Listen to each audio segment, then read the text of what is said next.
চিকিৎসায় গাফিলতির অভিযোগ তুলে এবার আরটিআই আইনে আবেদন করলেন প্রসূতির পরিবারের সদস্যরা।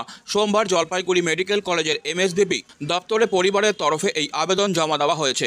মৃতার পরিবারের দাবি, জলপাইগুড়ি সদর ব্লকের নন্দনপুর কচুয়া বোয়ালমারির বাসিন্দা সান্ত্বনা রায় সন্তান সম্ভবা অবস্থায় গত বছরের 29শে ডিসেম্বর তারিখে জলপাইগুড়ি মেডিকেল কলেজের মাতৃমা বিভাগে ভর্তি হন। সেখানেই তিনি এক পুত্র সন্তানের জন্ম দেন, কিন্তু শারীরিক অবস্থার অবনতি ঘটলে তাকে উত্তরবঙ্গ মেডিকেল কলেজ ও হাসপাতালে স্থানান্তরিত করা হয়। দীর্ঘ লড়াইয়ের পর গত 24শে জানুয়ারি সান্ত্বনা দেবীর মৃত্যু হয়। পরিবারের অভিযোগ, জলপাইগুড়ি মেডিকেল কলেজে চিকিৎসার গাফিলতি মৃত্যুর কারণ।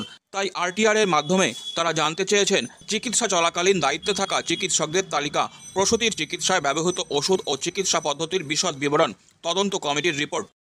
আজকে অ্যাকচুয়ালি এসেছি, আমাদের যে 5 জনের কমিটি বসেছে শুনেছি, সেই ব্যাপারেই জানতে আসা।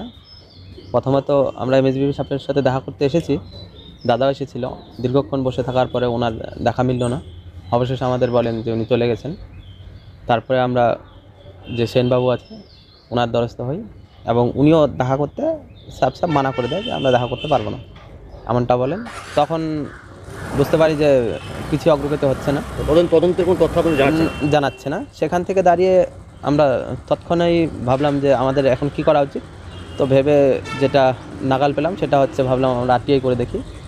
সেই আরটিআই করতেই আমরা পরে এগিয়ে যাই এবং আরটিআই করি। ওনারা রিসিভ করেন, বাট এমএসভিপি রিসিভ করেননি, ওনার সহকর্মী যারা আছে উনি রিসিভ করেছেন।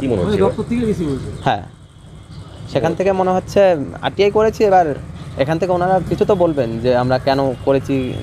আমরা আরটিআইতে এটি উল্লেখ করেছি যে আমাদের বৌদিকে কী ওষুধ প্রয়োগ করা হয়েছিল এবং কোন ডক্টর ট্রিটমেন্ট করেছেন, এবং আপনাদের যে 5 জনের যে কমিটি আছে সেই কমিটির মূল সিদ্ধান্ত কী হলো সেটুকু জেনে জানতে চেয়ে আমরা আরটিআই করি।